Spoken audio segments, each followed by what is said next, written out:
Assalamualaikum warahmatullahi wabarakatuh.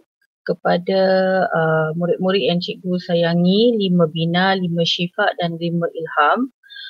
Jadi hari ini cikgu terpaksa rakam sekali lagi perbincangan kita untuk modul intervensi Terengganu soalan 5 hingga soalan 8. Kerana pada waktu kelas pada waktu dijangkakan ada kelas 1.10 hingga 2.10 tu, cikgu terpaksa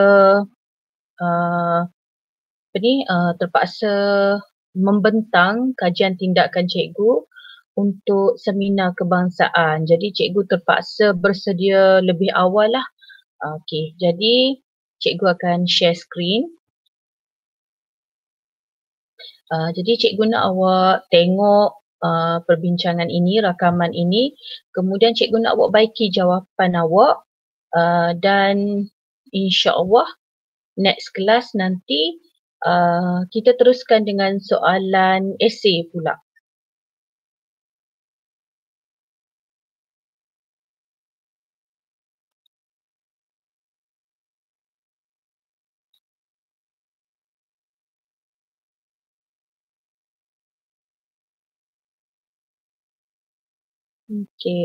Cikgu tak tahulah kenapa sejak akhir-akhir ni bila cikgu share screen ni dia macam problem sikit lah. Mungkin setting cikgu ke apa ke. Nanti cikgu akan check balik lah. So kita teruskan dengan soalan 5. Cikgu harap awak dah nampak slide cikgu. InsyaAllah nanti apa-apa nanti cikgu check balik lah cikgu punya setting ya. Untuk soalan 5.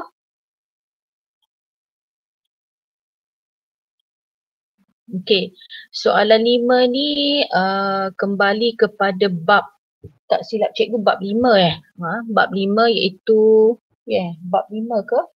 Iaitu berkaitan dengan komposisi dan enzim bukan komposisi dan enzim. Bab 5 iaitu tentang metabolisme dan enzim. Rajah 5 menunjukkan proses sintesis protein dan perembesan enzim oleh satu sel. Apakah yang dilabelkan sebagai T? So kalau kita tengok ni, gambar ni tak jelas sangat kan. Jadi ini ialah T.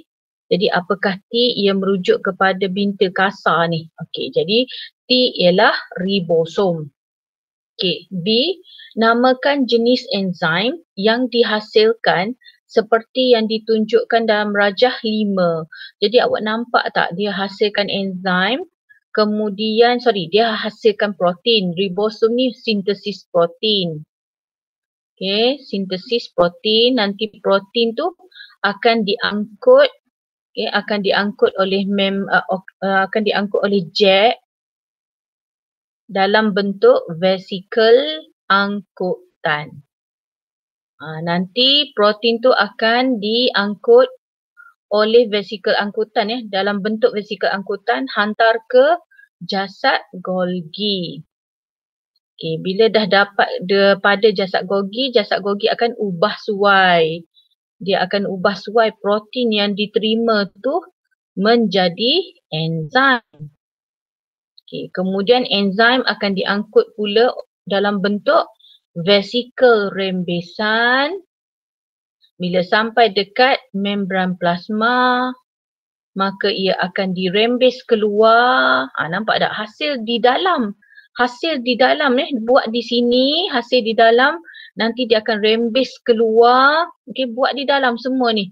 Tapi dirembes keluar, maka jadilah enzim luar sel. Buat di dalam tapi dirembes di luar, maka jadilah enzim luar sel. Jadi dia nak namakan jenis, bukan namakan enzim namakan jenis enzim yang dihasilkan. Jadi enzim yang dihasilkan tu ialah enzim luar sel.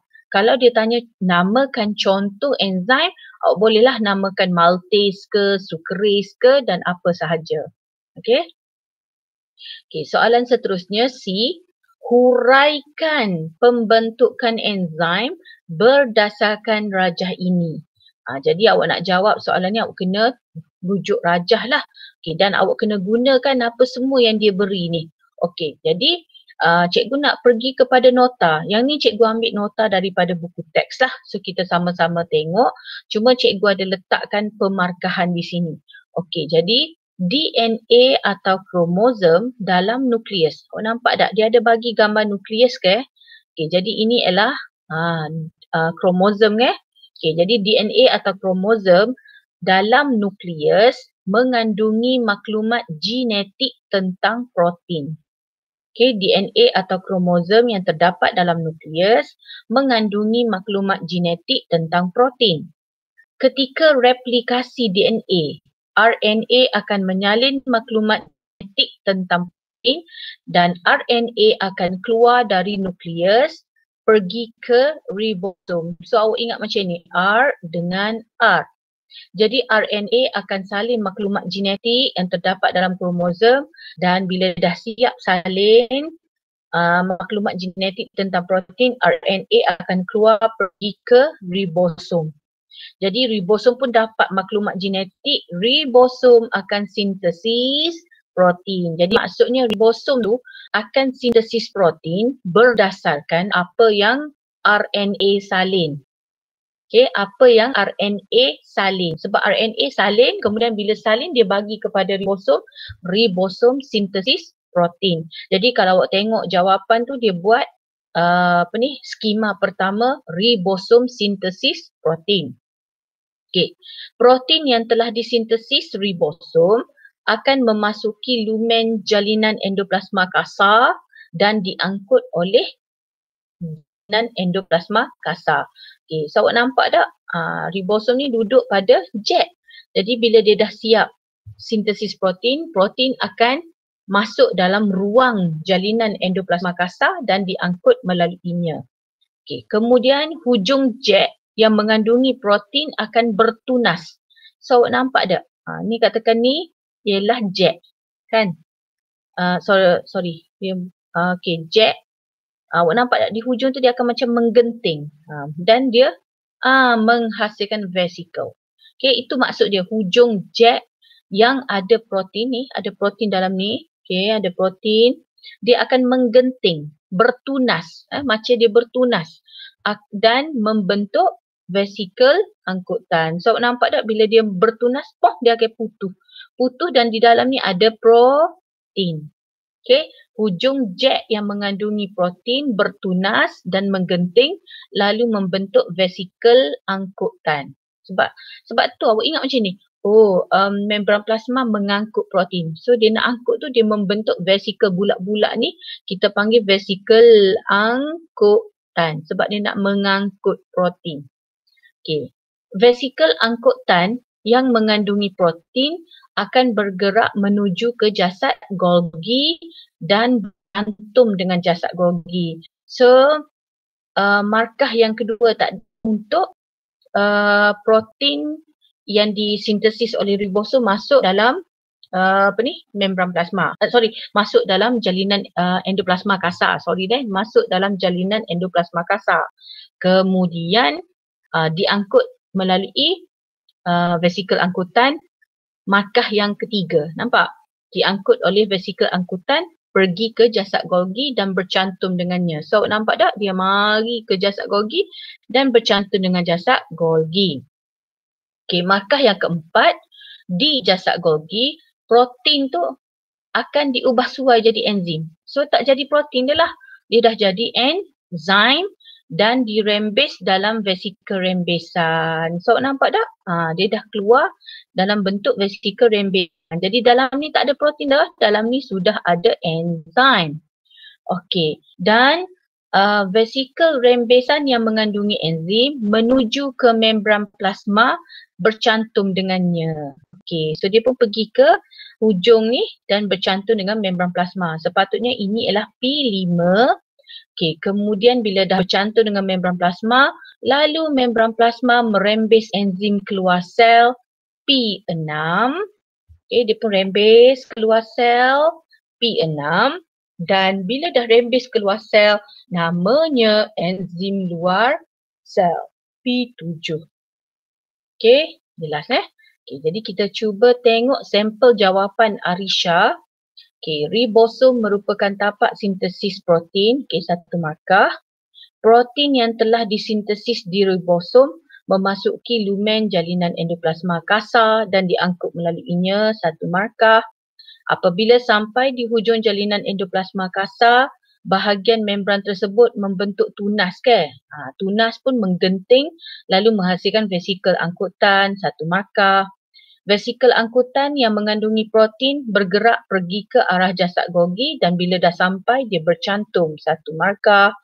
Di dalam jasad Golgi, protein tu sudah diubah suai menjadi enzim, satu markah, dan dirembes dalam vesikel rembesan yang terbentuk di hujung jasad Golgi, dan vesikel rembesan tu akan bergerak menuju ke membran plasma, satu markah, bercantum dengannya dan merembeskan keluar sel, satu markah. Okay, so murid ni dapat 1, 2, 3, 4, 5, 6, 7. Jadi dia dapat 7. Kita nak markah berapa? 3 markah. Jadi murid ni dapat maksimum 3 markah. Okay, jelas Biasanya soalan ni dia keluar di esei. Okay, soalan D. Nyatakan enzim yang digunakan dalam penghasilan produk bijirin dan terangkan fungsi enzim tersebut. Okay, kalau awak baca betul-betul stem soalan ni, awak ada 2 tugasan.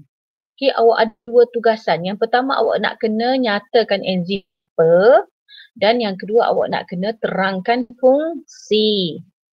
Okay, nyatakan enzim apa. So boleh gunalah formula akak. Nama enzim.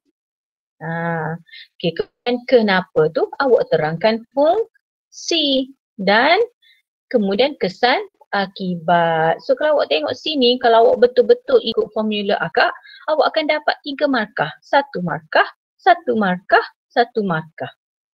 Okay, jadi kalau cikgu, cara cikgu tengok, bijirin. Bijirin ni tumbuhan. Tumbuh-tumbuhan. So kalau tumbuh-tumbuhan, apa yang berkait dengan tumbuh-tumbuhan? Cikgu tengok macam tu. Kalau untuk enzim, aplikasi enzim. Kalau awak tengok daging, daging protein. So fikirkan enzim yang berkaitan dengan protein. Jadi sekarang kita nak bijirin. Okay, jadi apa nama enzim? Enzim selulase. Kenapa fungsi? Untuk memecahkan, mencerna atau menghidrolisis selulosa. Apa cikgu? Sebab bijirin ni tumbuh-tumbuhan. So dia ada dinding sel. Dia ada dinding sel. Jadi kita memerlukan enzim selulase untuk mencerna selulosa. Okay. Kesan akibatnya bila guna enzim selulase dapat menyingkirkan kulit daripada bijirin. Itulah yang awak makan tu. Betapa susahnya nak buka kulit tu. Jadi yang awak makan tu yang dah settle dah siap dah. Okay, jadi apa nama enzim? Enzim selulase. Apa fungsi dia? Memecahkan selulosa. Okay, akibatnya dapat menyingkirkan kulit daripada bijirin. Okay, so kita tengok sampel jawapan Nik Nur Amirah. Okay, dia terus jawab enzim selulase. Okay, 1 markah. Enzim selulase menghidrolisis selulosa menjadi molekul glukosa bebas. Okey, tak apa, tak ada masalah walaupun dia buat ayat macam ni, tapi dia dah ada jawapan. Enzim selulase menghidrolisis selulosa. Maknanya sudah memecahkan selulosa. Okey, sebagai contoh selulase dapat melembutkan sayur-sayuran. Yang ni tak payah cerita. Sebab apa? Sebab awak cerita tentang sayur. Kita nak tentang bijirin. Okey. So dia kata serta dapat mengeluarkan kulit daripada bijirin seperti gandum. Okey, serta dapat mengeluarkan kulit. So dia dapat markah lagi untuk kesan akibat. Jadi murid ni dapat murid ni berjaya dapat markah penuh. Cuma tak payah cerita tentang sayur-sayur tu, tak berkait dengan soalan. Okey. Okey, habis soalan 5, kita pergi soalan 6. Rajah 6.1 menunjukkan proses pembentukan gamet dan pembentukan zygot dalam manusia. Okey, so kita ada 2 proses di sini. Okey. 2 proses pembentukan. Yang sebelah ni ialah proses oogenesis menghasilkan oksid sekunder. Yang ni proses spermatogenesis. Okey, menghasilkan sperma. So cuba kita tengok oksid primer 2N. Okey, kemudian jasad kutub oksid sekunder. Okey, kemudian jasad kutub ni merosot. Okey, hasil ovum. Okey, kemudian spermatosid primer, spermatosid sekunder, spermatik, kemudian dah jadi sperma melalui proses Y, kemudian terbentuk zygote. Jadi soalannya namakan proses Y. Proses Y ni kalau tengok, ovum disenyawakan oleh seekor sperma. Okey, jadi proses Y ialah persenyawaan. Okey, boleh Okey, spermatosid primer dia nak jadi spermatosid sekunder. Kalau awak tengok sini, awak nampak 2N, tiba-tiba dah jadi NN. So maknanya sini dia menjalani meiosis 1. Sebab tu terhasil 2 sel ni. Okey, kemudian yang ni 4 ke? So 4 meiosis 2. Okey. Sama juga. Yang ni pun meiosis 1. Yang ni pun meiosis 2. Cuma dia berhenti setakat setakat metafasa ni. Berhenti setakat metafasa 2 sahaja. Okey. Okey, jadi kita pergi kepada soalan seterusnya. Nyatakan bilangan cikgu sebab tulisan tu terlalu kecil, sebab tu cikgu nak kena tengok dengan buku ni tak nampak. Okey, soalan 2, nyatakan bilangan kromosom dalam sel gamet dan dalam zygote. Okey, bila sebut gamet, awak kena ingat gamet ni sel pembiakan.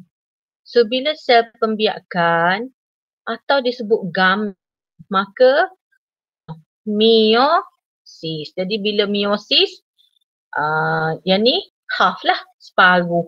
So 2N sama dengan 46, maka N sama dengan 46 bahagi 2, N sama dengan 23. So sebab gamet 23. Jadi ovum 23, sperma pun 23. Tapi bila dia bersenyawa dan membentuk zygote, okey, nampak dia dah bentuk zygote, maknanya dia bersenyawa 23 tambah 23, maka dapatlah 46. Okey, simple je soalan tu. Okey, soalan B, rajah 6.2 menunjukkan perkembangan fetus manusia berdasarkan rajah. Macam awak kena hati-hati bila dia kata berdasarkan rajah, awak nak kena tengok semua rajah tu. Okey, 1, nyatakan perubahan yang berlaku daripada peringkat P ke peringkat Q. So cuba tengok peringkat P ke peringkat Q. Jadi peringkat P ni dia jadi morula. Okey, Q ni dia dah jadi blastocista. Okey, jadi dia nak nyatakan perubahan. Okey, jawapannya ialah P ialah morula. Cikgu tambah sikit lagi. Morula tu apa? Morula tu kalau awak tengok satu kelompok sel. Okey, morula ni ialah satu kelompok sel. Manakala Q ialah blastocista, iaitu berbentuk sfera dan berongga. Nampak ni? Dia berongga.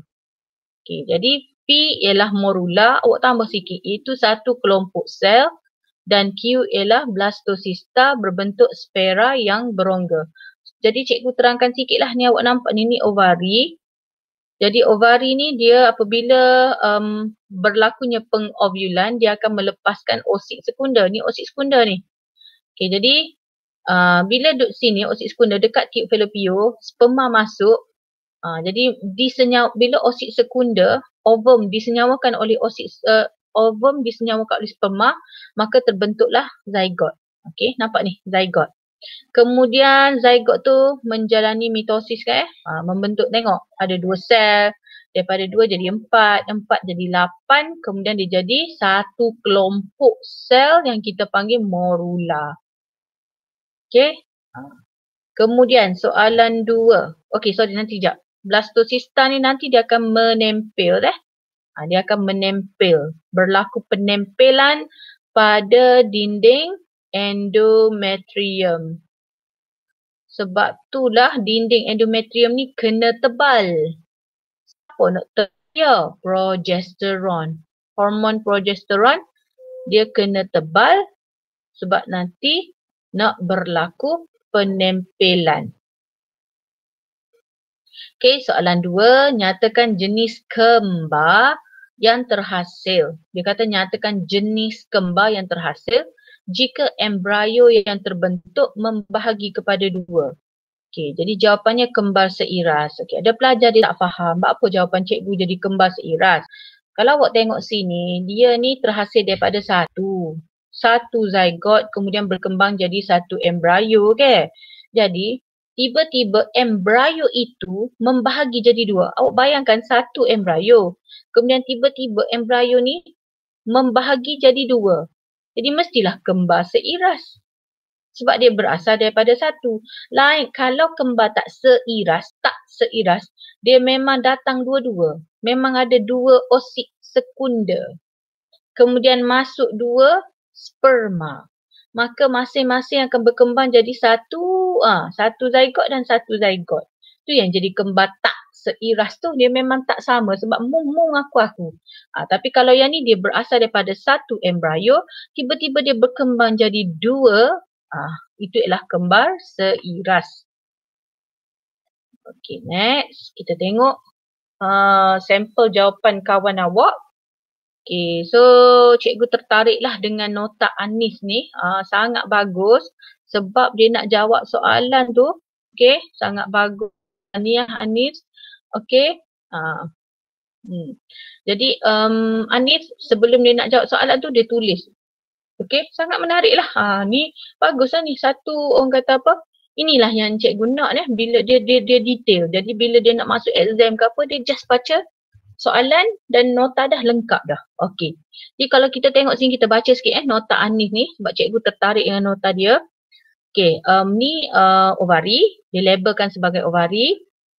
Ovum yang disenyawakan oleh sperma. Bila dah senyawa kita panggil ovum dah. Okey. Ovum yang disenyawakan oleh sperma. Peringkat pertama proses perkembangan organisma menjalani pembahagian mitosis yang pertama untuk membentuk embrio 2 sel. Okey, bila dia dah jadi zygote nanti dia akan membentuk 2, jadi 4, jadi 8, jadi 16 dan seterusnya sekelompok sel. Okey. Kemudian terbentuk kira-kira 4 hari selepas persenyawaan pada hari ke-5 morula sampai ke uterus. Okey. Jadi hari ke-5 morula ni akan sampai ke uterus dan membentuk blastocista. Blastocista lapisan luar sel trophoblast yang akan membentuk plasenta, jisim sel dalam embryoblast yang akan berkembang membentuk fetus. Jadi nanti dia akan menempel. Okey. Nah, penempelan berlaku pada hari ke-7 hingga hari ke-10 selepas persenyawaan. Okey? Okey, so nyatakan perubahan yang berlaku. Okey, Anis jawab peringkat P ialah morula yang akhirnya berkembang menjadi blastocista. Betul dah. Betul jawapan ni. Cuma cikgu nak tambah. Nanti awak tambah deh Anis deh. Peringkat P ialah morula. Apa dia? Sekelompok sel yang akan membentuk blastocista. Apa dia?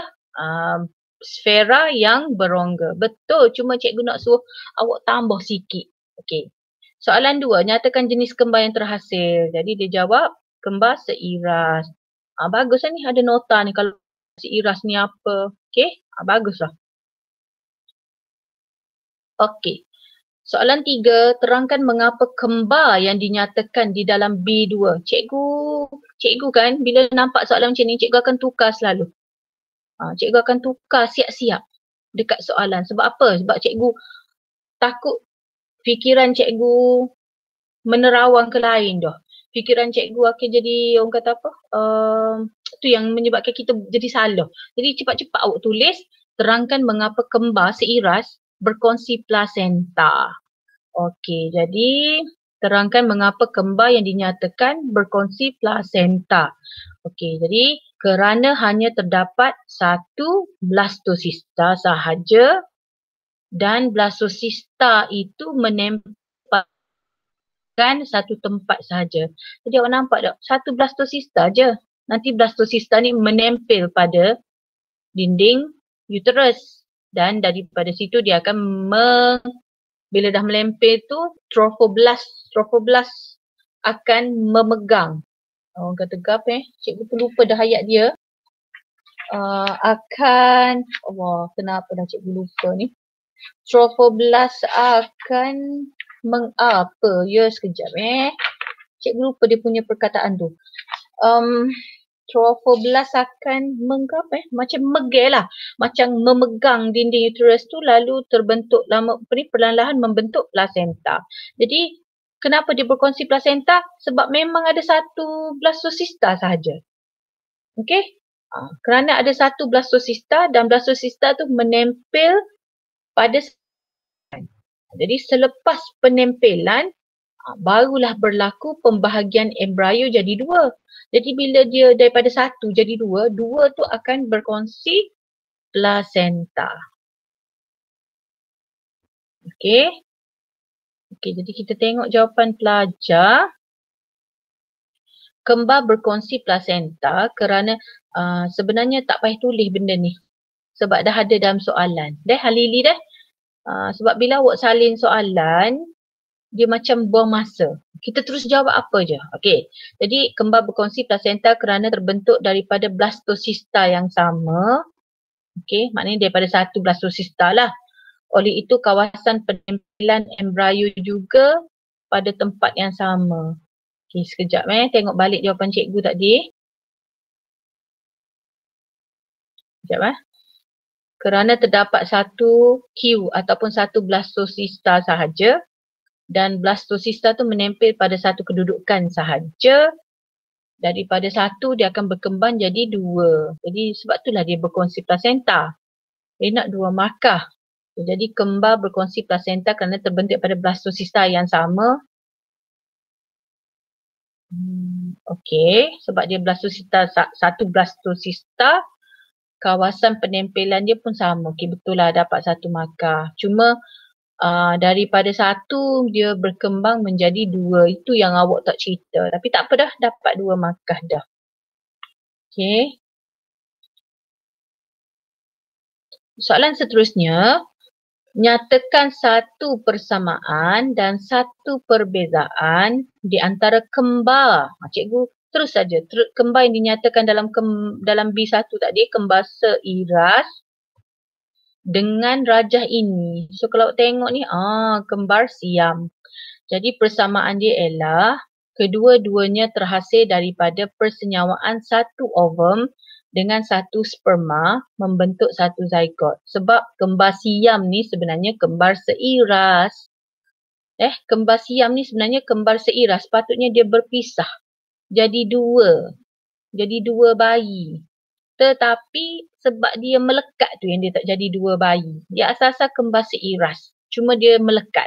Okay, jadi perbezaannya ialah kembar seiras pembahagian embrio menjadi dua berlaku dengan lengkap. Tapi kembar siam pembahagian embrio menjadi dua berlaku dengan tidak lengkap. Kenapa tak lengkap? Sebab melekat pada bahagian dada. Kita kena sebut pada bahagian mana? Bahagian fizikal dada. Kena sebut sebab kita kena rujuk rajah. Okey, kemudian kembar seiras ni jantina kembar tidak berkongsi organ. Dia tak berkongsi organ sebab tu dia lengkap. Tapi kembar siam ni jantina kembar cikgu copy paste ni. Jantina kembar berkongsi organ. Okey, buang yang ni nanti cikgu baiki. Jantina kembar berkongsi organ. Jadi kita rujuk rajah ni. Dia berkongsi organ seperti jantung atau hati. Okey, jadi kita tengok sampel jawapan Anis. Nyatakan satu persamaan dan satu perbezaan hasil persenyawaan satu ovum dan satu sperma. Kalau boleh lengkapkan ayat ni, membentuk satu zygote. Dia terhasil pada satu persenyawaan ovum dan satu sperma membentuk satu zygote. Nanti zygote tu yang akan berkembang menjadi dua embrio kan. Okey, perbezaan dia, pembahagian embrio dalam kembar seiras berlaku secara lengkap, manakala pembahagian embrio dalam kembar siam berlaku secara tidak lengkap. Kalau boleh tak lengkap tu kenapa? Kerana ia melekat di bahagian fizikal dada. kita kena, orang kata apa, lebih sikit lagi ayat. Okey, sebab apa dia tak lengkapnya? Sebab dia melekat di bahagian dada. So kalau cikgu tak bagi markah ni. Cikgu tak bagi markah. Sebab cikgu nak jawapan awak biar spesifik. So awak hanya dapat 1 markah sahaja. Okey, habis yang tu kita pergi soalan 7. Soalan 7, rajah 7 menunjukkan satu organel. So ini ialah mitokondria yang dijumpai dalam sel manusia. Organel ini merupakan tapak penjanaan tenaga bagi sel. Nyatakan proses biokimia yang berlaku dalam organel ini. Jadi respirasi aerob. Tuliskan persamaan perkataan untuk proses dalam A1. Okey, jadi kena tahulah persamaan perkataan. Jadi bila sebut perkataan, awak kena tulis. Okey, glukosa tambah oksigen. Tambah ni memang kena buat macam ni lah. Jangan eja pula. Glukosa tambah oksigen. Maknanya oksigen membakar glukosa. Oksigen mengoksida glukosa. Lalu menghasilkan karbon dioksida, air dan tenaga. Sebab itulah dia mitokondria ni tapak penjanaan tenaga sebab dia akan bakar glukosa menjadi karbon dioksida, air dan tenaga. Tenaga berapa banyak? 2898 kilojoule. Sebab itulah dia jadi house of energy, tapak penjanaan tenaga sebab banyak 2898 kilojoule. Respirasi aerob berlaku dalam mitokondria. Okey. Ramalkan apa yang berlaku kepada hasil-hasil tindak balas. Awak fokus yang ni je. Ramalkan apa yang berlaku. Maknanya karbon dioksida nak pergi mana, air nak pergi ke mana, tenaga nak pergi ke mana. Nak guna untuk apa. Okey, jadi karbon dioksida ni nak pergi mana? Pastilah karbon dioksida akan dihembus keluar melalui paru-paru. Kita hembus keluar. Okey, yang kedua air nak pergi mana? Okey. Air akan digunakan sebagai medium tindak balas biokimia dalam sel. Air kan sangat penting. So dalam sel ni air akan digunakan sebagai medium tindak balas ataupun air akan disingkir sebagai wap air dalam udara hembusan. Sebab tu kalau awak hembus kan awak rasa basah. Awak hembus pada cermin, awak nampak ada wap air. Okay. Itu ialah air yang kita hembus keluar. Okay. Tenaga 2898 nak pergi mana? Tenaga digunakan untuk menghasilkan molekul ATP. Tenaga dibekalkan kepada sel untuk membantu kita menjalankan aktiviti seharian. So walaupun dia bagi 2 markah di sini, setiap ni satu markah. Okay, so kita tengok jawapan Salsabila. Air akan digunakan untuk proses biokimia. Okay, betul, 1 markah. Manakala karbon dioksida akan dihembus keluar melalui paru-paru, 1 markah. Tetapi jawapan Salsabila tak lengkap. Walaupun dia dah dapat 2 markah, cikgu naklah sesiapa yang jawab macam ni, awak tambahkan jawapan seperti cikgu. Ingat mana-mana perbincangan soalan ni, kalau awak nampak jawapan awak ni macam lari sikit daripada jawapan cikgu, cikgu nak awak saling jadi awak tambah untuk tenaga dan tambah sikit lagi untuk air. Okey, air digunakan untuk proses biokimia. Tak semestinya biokimia saja. Air disingkirkan sebagai wap air dalam udara hembusan. So cikgu nak awak salin jawapan cikgu guna pen merah Okey, Salsabila dapat 2 markah tetapi cikgu nak selain daripada itu sebagai nota.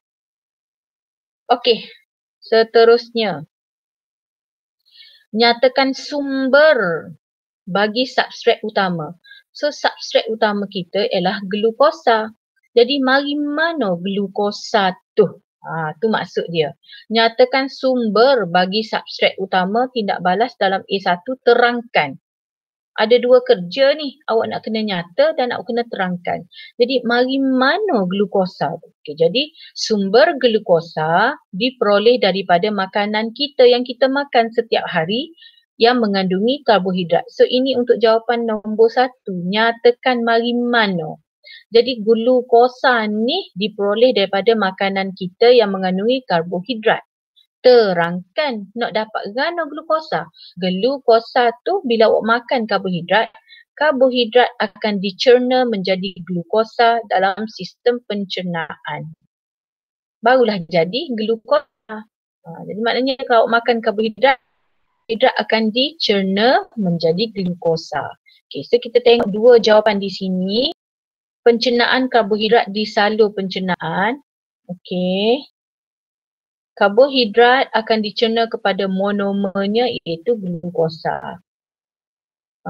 Maknanya orang itu makan karbohidrat. Kemudian karbohidrat akan dicerna menjadi glukosa. So dapatlah 2 markah. Okay, jawapan Aina Syafiqah, substrat utama dan respirasi ialah glukosa. Okay, bagus. Bagi haiwan dan manusia, glukosa ialah hasil akhir pencernaan karbohidrat. Manakala bagi tumbuhan, glukosa merupakan hasil fotosintesis. Pencernaan karbohidrat. Okay, pencernaan karbohidrat. Okay, maknanya dia makan karbohidrat, so dapat 1 markah. Tapi tak cerita, bila dah makan karbohidrat tu, proses ke apa yang memberikan dia jadi glukosa tu. So, Aina dapat 1 markah sebab dia tak cerita tentang pencernaan dalam pencernaan tu. Tak ada pencernaan ke? Dia cuma kata substrat utama tu glukosa. Jadi pencernaan karbohidrat. Manakala bagi tumbuhan dan manusia, glukosa ialah hasil akhir. Bolehlah hasil akhir sebab dia kata glukosa ialah hasil akhir pencernaan. So dapat 1 lagi markah. Dapatlah 2 markah sebab dia kata hasil akhir. Okay. Okay, soalan B. Rajah 7.2 menunjukkan jumlah tenaga yang dihasilkan melalui proses-proses penghasilan tenaga. Asasan cikgu tak nampak sangat gambar dia, glukosa. Cuma cikgu fokus dekat sini. 150 kilojoule, 210 kilojoule tenaga. Okay, jadi bandingkan proses. Bila sebut banding, hati-hati deh. Bila sebut banding, maknanya nak persamaan dan perbezaan. So dia dah bagi di sini. Dia nak 2 perbezaan, 1 persamaan. Jadi sebab tu 3 markah. Okay, jadi kalau tengok sini, kalau 150 kilojoule, ini ialah fermentasi asid laktik ke? Cikgu tengok dekat nombor. Kalau 210, ni ialah fermentasi alkohol. Okay, jadi persamaan dia, dua-dua ni adalah proses yang tidak memerlukan oksigen. Jadi bila dia tak perlu oksigen, kedua-dua proses melibatkan penguraian glukosa secara tidak lengkap. Dia tak lengkap penguraian, pecah glukosa tu tak lengkap. Sebab apa cikgu? Sebab tak ada oksigen. Sebab tu dia tak panggil. Cuba tengok ayat dia. Penguraian, dia guna perkataan penguraian. Kenapa dia tak guna pengoksidaan glukosa? Awak faham deh, pengoksidaan glukosa ni maksud dia pembakaran glukosa. Tapi sekarang kenapa dia tak tulis pengoksidaan glukosa? Sebab dia tak guna oksigen. Sebab tidak memerlukan oksigen. Jadi sebab tu dia guna penguraian glukosa dan berlaku secara tidak lengkap kerana tak ada oksigen. Okay, kedua-dua proses menghasilkan 2 ATP, cuma lain-lain kilojoule tenaga. Dan kedua-dua proses berlaku di sitoplasma. Jadi mana-mana persamaan, cikgu kira 1 markah. Okay, kemudian perbezaan. Okay, proses pada organisma A, fermentasi asid laktik berlaku. B, fermentasi alkohol berlaku. Di A, 150 kilojoule tenaga dihasilkan. Di B, 210 kilojoule tenaga dihasilkan. A, menghasilkan asid laktik dan tenaga. B, menghasilkan etanol, karbon dioksida dan tenaga. Kalau cikgu, masa cikgu form 5 dulu, tajuk ni yang cikgu paling suka baca. Tak tahulah kenapa. Okay, so kita tengok jawapan Aina Syafiqah. Dia letak di bawah tu. So kita tengok dulu. Kedua-dua tidak memerlukan oksigen. Okay, 1 markah. Fermentasi asid laktik berlaku, fermentasi alkohol berlaku, 1 markah. Menghasilkan asid laktik dan tenaga, menghasilkan etanol, karbon dioksida dan tenaga. So dia dapat 3 markah. Good job. Okay, kita pergi kepada soalan 8. Last Rajah 8 menunjukkan struktur sistem peredaran darah manusia. Actually cikgu tak nampak rajah ni. Cikgu nak kena tengok mal. Ni ialah brain, otak.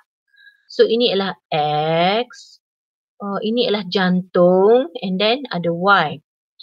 Sistem peredaran ini dikategorikan sebagai sistem peredaran ganda dua lengkap. Terangkan maksud peredaran ganda dua lengkap.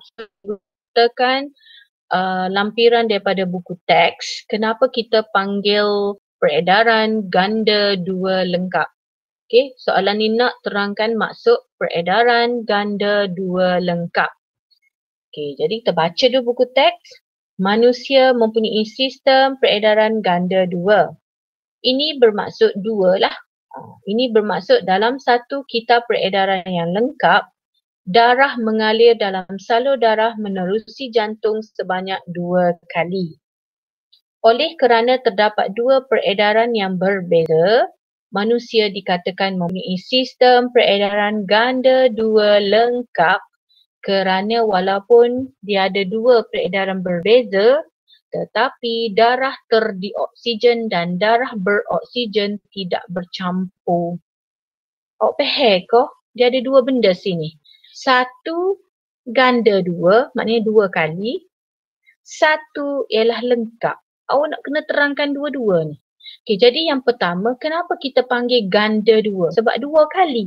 Jadi awak boleh kata darah mengalir dalam salur darah menerusi jantung sebanyak 2 kali kerana mempunyai dua peredaran yang lengkap. 2 kali. Okey, 2 kali darah mengalir dalam salur darah menerusi jantung 2 kali. Betul tak? 2 kali lah. Belah kanan, belah kiri kan? 2 kali. Kita ada pulmonary dan sistemik. Okay, pulmonary dan sistemik. So 2 kali lah dia kena masuk. Okay, yang kedua, kenapa kita kata lengkap? Sebab belah kanan, belah kiri. Belah kiri darah beroksigen. Belah kanan darah terdioksigen. So darah tu tidak bercampur kerana ada septum. Itu maksud dia. Jadi awak kena terangkan dua-dua. Jadi darah mengalir menerusi jantung sebanyak 2 kali bagi setiap pusingan lengkap. Satu markah. Dengan darah beroksigen dan terdioksigen tidak bercampur. Satu markah. Tapi sebab soalan ni dia nak satu markah, maka maksimum satu markah. Okay, so kita cuba tengok. Oh, tak ada jawapan Tak, cikgu tak ambil sampel jawapan. Okay, sebab soalan ni mudah. Okay, kita pergi soalan B. Salur darah X mengangkut darah beroksigen. Dia dah bagi dah. Salur darah X mengangkut darah beroksigen. Dan salur darah Y mengangkut darah terdioksigen. Terangkan dua perbezaan struktur. Baca molek soalan. Ada dua tugasan. Mula-mula nak kena kalau cikgu macam ni, mestilah kena cari beza dulu. Tapi beza pun nak guna tengok. Dia nak beza struktur lah. Dia bukan nak beza fungsi ke apa. Dia nak beza struktur, kemudian terangkan bagaimana struktur salur darah tersebut untuk menjalankan fungsinya. Okay, cuba tengok cara cikgu jawab. Salur darah X kemungkinan aorta atau arteri. Manakala salur darah Y ialah vena. Okey. Cikgu dah bezakan struktur tu, cikgu mengenal pasti. Kenapa cikgu kata gitu? X mengangkut darah dari jantung ke seluruh badan sebab kita nampak pada rajah tu. Manakala Y mengangkut darah dari seluruh badan ke jantung. Okey. Nampak tak? Jadi cikgu dapat di sini satu markah dah. Sebab apa? Mula cikgu bezakan and then cikgu terangkan. Okay, tapi tak cukup lagi sebab dia nak dua beza. Okay, cikgu pergi jawapan yang kedua. Salur darah X sebab dia adalah arteri atau aorta sebab dia nak bezakan struktur. Oh, dia mempunyai dinding tebal berotot. Manakala salur darah Y mempunyai dinding nipis kurang berotot dan kurang kenyal. Satu markah. Cikgu bezakan struktur. Kemudian cikgu terangkan. Sebab apa dia kena dinding tebal? Sebab X ni mengangkut darah yang bertekanan bertekanan tinggi. Manakala Y mengangkut darah bertekanan rendah. So sebab dia dapat 4 isi, 4 markah tapi maksimum dia dapat 3 markah. Okay, dan cikgu letak so lagi. Cikgu takut ada pelajar jawab yang ni juga. Okay. Salur darah X sebab dia arteri tidak mempunyai injap. Ini pun struktur juga. Manakala salur darah Y mempunyai injap. Ni perbezaan dia. Kenapa? Sebab Y ni dia ada injap untuk memastikan darah mengalir sehala. X dia tak payah ada injap sebab dia memang bertekanan tinggi. Jadi bertekanan tinggi, darah tu akan pergi je lah sebab tekanan tinggi tu menolak darah. Tapi Y ni sebab dia tekanan rendah, maka dia takut darah tu berpatah balik. Itu yang dia kena ada injap tu. Okay, dapat jadi cikgu bagi 3 perbezaan dengan tiga penerangan. So kita tengok jawapan sampel jawapan dia. Salur darah X mengangkut darah beroksigen dan salur darah Y mengangkut darah terdioksigen. Yang ni tak ada markah dah sebab yang ni, yang ni soalan . Okay, soalan. Okay, so di sini jawapan dia. Salur darah X mempunyai dinding tebal, berotot dan kenyal untuk menghalangnya daripada pecah akibat darah bertekanan tinggi yang melaluinya, manakala salur darah Y mempunyai dinding nipis, kurang berotot dan kurang kenyal kerana darah yang melaluinya bertekanan rendah. Okey, satu teguran dia betul jawapan dia ni, tetapi lebih baik dia bezakan dulu, barulah dia terangkan. Betul, cuma pemeriksa nak kena baca. Okay, jadi lebih baik awak buat macam ni. Salur darah X mempunyai dinding tebal, berotot dan kenyal. Manakala salur darah Y mempunyai dinding nipis, kurang berotot dan kurang kenyal. Kerana, noktah dulu. Okey, noktah. Kerana salur darah X ni, struktur begitu dapat menghalangnya daripada pecah akibat darah bertekanan tinggi, manakala Y kerana darah yang melaluinya bertekanan sangat rendah.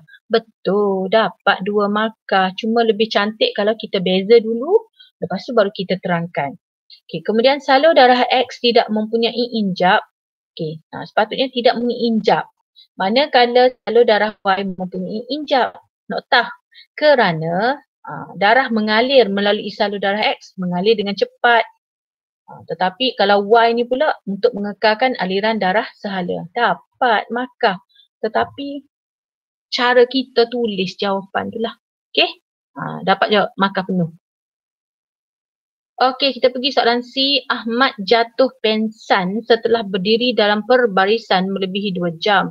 Jika anda seorang doktor, jelaskan mengapa Ahmad pengsan. Yang ni biasa kan berlaku di sekolah kita pun sentiasa berlaku benda ni kan. Kalau kita ada assembly, mesti semua ada yang pengsan.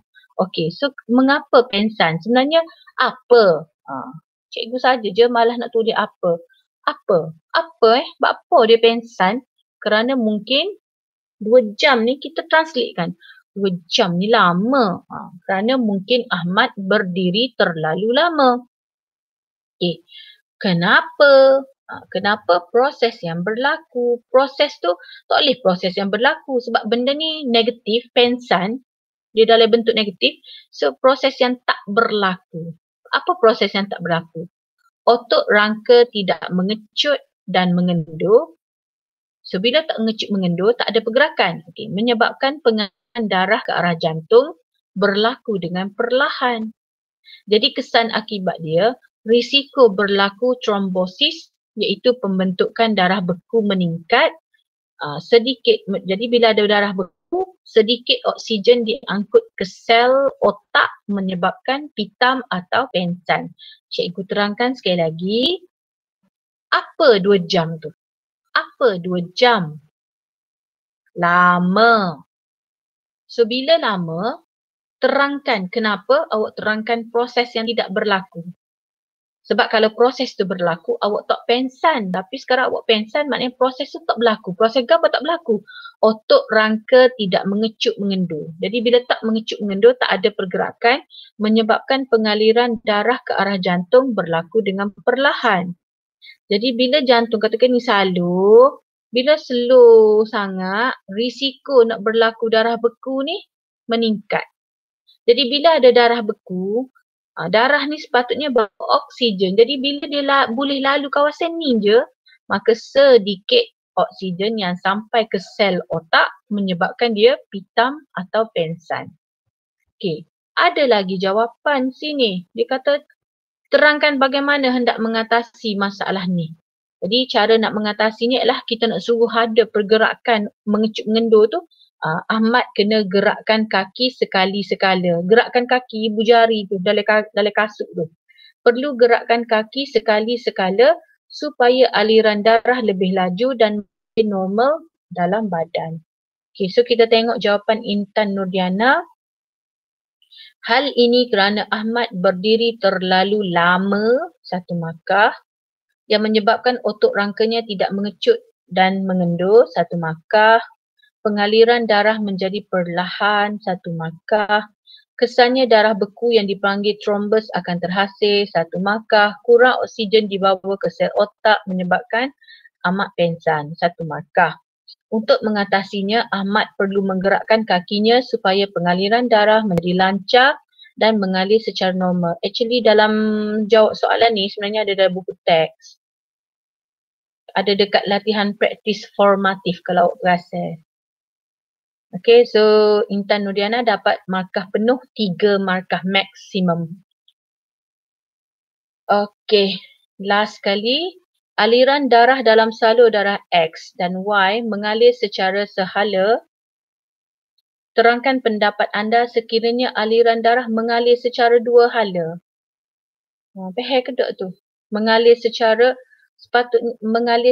sehala. Maknanya dia tidak berpatah balik. Tapi apa jadi kalau dia mengalir 2 hala? Gimari 2 hala. Okey, jadi darah beroksigen dan tak ada jawapan cikgu sekejap Okey. Apa jadi darah beroksigen dan darah dioksigen bercampur lah. Dia mengalir sehala ke? Jadi darah beroksigen dan darah terdioksigen akan bercampur. Jadi bila campur darah, oksigen atau kurang oksigen bercampur, sel badan mengalami kekurangan bekalan oksigen. Jadi bila kurang oksigen, kadar respirasi pun berkurang. Sebab respirasi kan dia nak bakar glukosa tadi. Ingat deh, respirasi tadi, glukosa campur oksigen. Jadi bila oksigen rendah, maka kadar respirasi berkurang. Bila kadar respirasi berkurang, tenaga pun kurang. Bila tenaga kurang, tubuh jadi penat, lemah, pensan, mati. Okay, jadi jawapan dia, darah beroksigen dan darah terdioksigen bercampur menyebabkan sel badan mengalami kekurangan oksigen. Kadar respirasi sel pun berkurang. Bila respirasi sel kurang, sedikit tenaga dihasilkan. So bila tenaga kurang, letih menyebabkan kematian, pucat. Okey, 1 markah. So dapatlah maksimum 2 markah. Okey, so kita dah habis. Jadi cikgu nak, cikgu tahu jawapan tu dah ada dalam modul tu kan. Tapi cikgu terpaksa bincang juga untuk supaya awak ni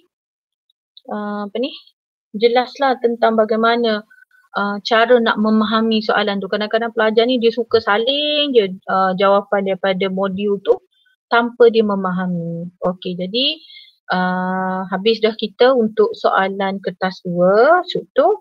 Jadi next class minggu hadapan kita akan bincangkan esei.